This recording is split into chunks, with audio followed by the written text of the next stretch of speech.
C. Joseph Vijay எனும் நான்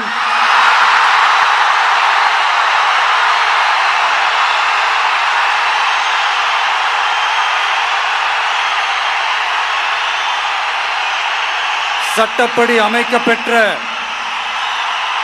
இந்திய அரசியல் அமைப்பின்பால் உண்மையான நம்பிக்கையும் மாறா பற்றும் கொண்டிருப்பேன் என்றும் இந்திய நாட்டின் ஒப்பில்லாத முழு முதல் ஆட்சியையும் ஒருமையையும் நிலை நிறுத்துவேன் என்றும் தமிழ்நாட்டு அரசின் முதலமைச்சராக உண்மையாகவும் உளச்சான்றின்படியும் என் கடமைகளை நிறைவேற்றுவேன் என்றும்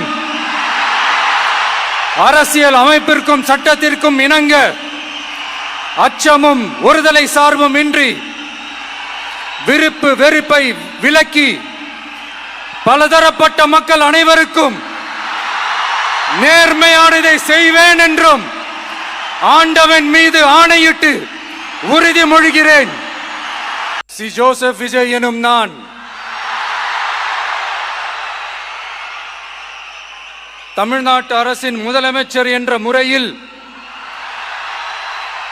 எனது கவனத்திற்குள்ளாவதும் தெரிய வருவதுமான எந்த பொருளையும் முதலமைச்சரின் கடமைகளை உரியவாறு நிறைவேற்ற தேவையான அளவுக்கன்றி ஒருவரிடமோ பலரிடமோ நேர்முகமாகவோ மறைமுகமாகவோ அறிவிக்கவோ வெளிப்படுத்தவோ மாட்டேன் என்று ஆண்டவன் மீது ஆணையிட்டு உறுதிமொழிகிறேன்.